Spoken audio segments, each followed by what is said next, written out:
और clock wise shape of moon यानी स्वाद। अब स्वाद की फॉर्मेशन भी ऐसे ही है।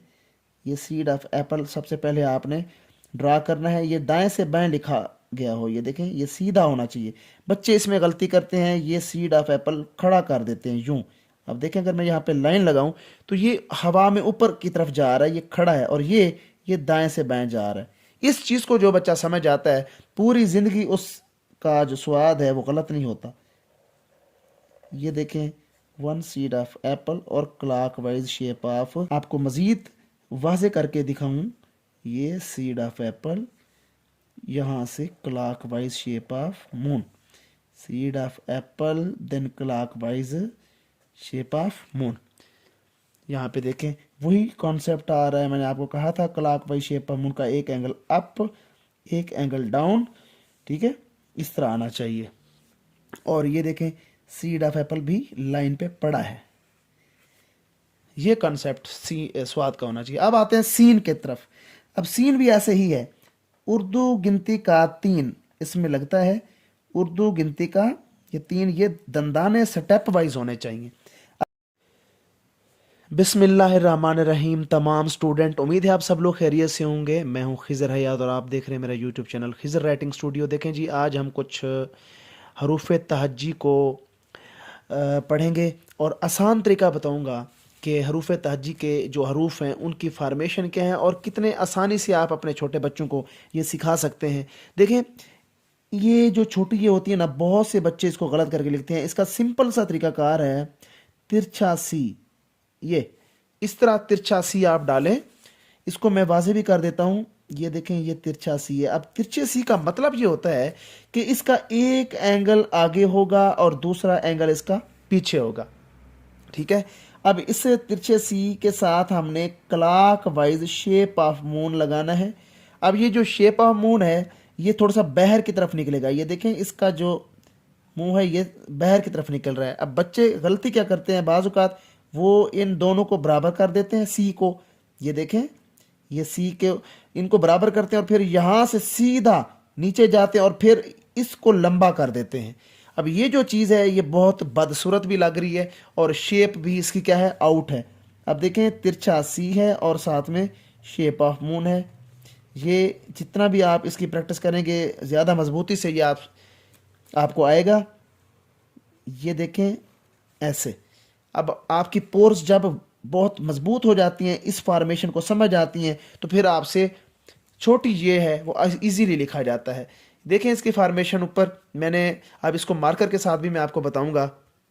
ये देखिए मार्कर के साथ ये तिरछा सी है और उसके साथ शेप ऑफ मून। ये देखें तिरछा सी देन शेप ऑफ मून। ऐसे आपने इसकी प्रैक्टिस करनी है, इस तरह करके छोटी ये की प्रैक्टिस करनी है। अब इसके बाद जो गलतियां हैं वो मैंने आपको बता दी हैं। बाज़ औक़ात इसको ऐसे ऊपर लेके यूं कर जाते हैं बच्चे, ये भी गलत है। और बाज़ औक़ात बच्चे इसको बराबर कर देते हैं, ये भी गलत है। और कुछ बच्चे तो ऐसे भी होते हैं बहुत ज़्यादा इसको आगे कर देते हैं, इसके मुंह को बहुत आगे कर देते हैं। इतना ज़्यादा गैप नहीं होना चाहिए, ये भी गलत है। सिंपल सा गैप हो, बिल्कुल नॉर्मल सा थोड़ा गैप हो। ये देखें ये मैंने ड्रा किए हुए ये गैप देख लें आप, इस तरह के गैप्स होने चाहिए। अब ऐसे ही एक और हर्फ है सीड ऑफ एप्पल और clock wise shape of moon यानी स्वाद। अब स्वाद की फॉर्मेशन भी ऐसे ही है। ये सीड ऑफ एप्पल सबसे पहले आपने ड्रा करना है, ये दाएं से बाएं लिखा गया हो, ये देखें ये सीधा होना चाहिए। बच्चे इसमें गलती करते हैं, ये सीड ऑफ एप्पल खड़ा कर देते हैं यूं। अब देखें अगर मैं यहाँ पे लाइन लगाऊं तो ये हवा में ऊपर की तरफ जा रहा है, ये खड़ा है, और ये दाएं से बाएं जा रहा है। इस चीज़ को जो बच्चा समझ आता है पूरी ज़िंदगी उसका जो स्वाद है वो गलत नहीं होता। ये देखें वन सीड ऑफ एप्पल और clock wise shape of moon. Easily ये शेप इससे बन जाएगी। अगर आप इसकी लगातार प्रैक्टिस करते जाएंगे तो ये भी आपकी पोर्स के अंदर अच्छे से फिट आ जाएगा। देखें ये पेन के साथ ये सीड ऑफ एप्पल और यहाँ से clockwise shape of moon. Seed of apple, then shape of moon, और ये स्वाद है। इस तरह इसकी आपने प्रैक्टिस करनी है, छोटे बच्चों को भी इसी तरह प्रैक्टिस करवानी है रोज़ाना की बुनियाद पे। अब कुछ बच्चे इसमें गलतियां करते हैं, देखें वो यूं बना देते हैं, ऐसे करके थोड़ा सा आगे चले जाते हो, फिर इसको जाके यूं करते हैं। अब देखिए मुझे बताएं कि ये जो सफ़र आप लोग करते हैं ये किस लिए करते हैं। ये सफ़र आपको नहीं करना चाहिए, और बाज़ औक़ात तो बच्चे यूं यूं करते हैं, ये ऊपर एक शोशा डाल देते हैं, ऐसे कर देते हैं। तो बच्चों ये शोशा भी जो आप लगाते हैं ये भी गलत है। ये दोनों चीज़ें आपने जहन में रखनी है। यहाँ पे कोई शोशा नहीं लगता, सिंपल सा सीड ऑफ एप्पल लगाएं और clockwise shape of moon, seed of apple then clockwise shape of moon, simple सी। ये आपने इसकी प्रैक्टिस करनी है। बड़े फॉन्ट में आपको मज़ीद वाज़े करके दिखाऊं, ये सीड ऑफ एप्पल, यहाँ से clockwise shape of moon, seed of apple then clockwise shape of moon. यहाँ पे देखें वही कॉन्सेप्ट आ रहा है, मैंने आपको कहा था क्लॉकवाइज शेप ऑफ मून का एक एंगल अप एक एंगल डाउन, ठीक है, इस तरह आना चाहिए। और ये देखें सीड ऑफ एप्पल भी लाइन पे पड़ा है। ये कॉन्सेप्ट स्वाद का होना चाहिए। अब आते हैं सीन के तरफ। अब सीन भी ऐसे ही है, उर्दू गिनती का 3 इसमें लगता है। उर्दू गिनती का ये 3, ये दंदाने स्टेप वाइज होने चाहिए। अब यहाँ से आप लोग क्या करेंगे, उर्दू गिनती का 3 लगा के clock wise shape of moon लगाएंगे, तो ये सीन बनेगा। दोबारा से देखें, उर्दू गिनती का 3 then clockwise shape of moon, ये इसकी फॉर्मेशन है। उर्दू गिनती का 3 then clockwise shape of moon. Line के ऊपर लिखना चाहते हैं तो आप इसको यूं लिखेंगे। ये अब ये उर्दू गिनती का 3, यहाँ पे दंदाने स्टेप वाइज आ रहे हैं। गौर से देखें, तवज्जो के साथ देखें। जो बच्चा ये चीज़ें सीख जाएगा उसको इन चीज़ों की समझ आसानी से आना शुरू हो जाएगी। अब पेन के साथ इसको जब आप लिखेंगे तो क्या करेंगे, देखें उर्दू गिनती का 3, इसकी पहले प्रैक्टिस अच्छे से करनी है आपने। जिग जैग ये लाइनें हैं, ये देखें। इसके बाद क्लॉकवाइज शेप ऑफ मून। अब जो बच्चे क्लॉकवाइज शेप ऑफ मून की प्रैक्टिस अच्छे से कर चुके हैं और उर्दू गिनती के 3 की प्रैक्टिस भी वो कर चुके हैं, उनके लिए मेरे ख्याल में सीन मुश्किल नहीं होना चाहिए। ये सीन इजीली वो बच्चे ड्रा कर सकते हैं।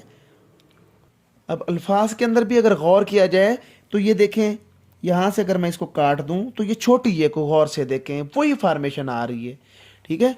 और अब आते हैं दाल की तरफ। दाल और डाल जो है वो कैसे लिखी जाएगी। स्वाद की और छोटी ये की प्रैक्टिस अच्छे से आपने कर ली है। अब देखिए एक ढलवान है, इसको आपने गौर से समझना है।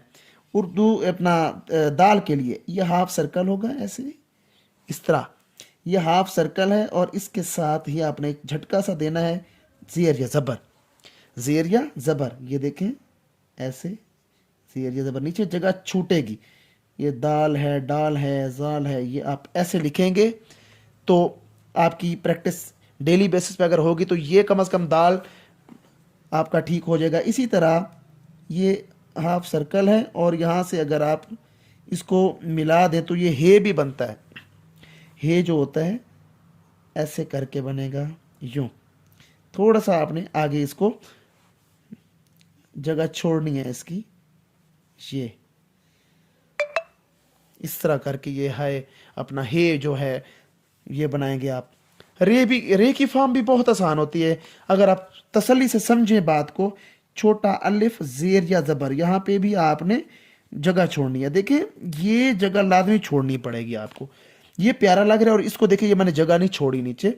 दाल भी आपने ऐसे ही करना है, अगर दाल को भी आपने नीचे जगह ना छोड़ी तो वो बुरा लगेगा। इन चीज़ों को समझना है, ये समझने वाली बातें हैं।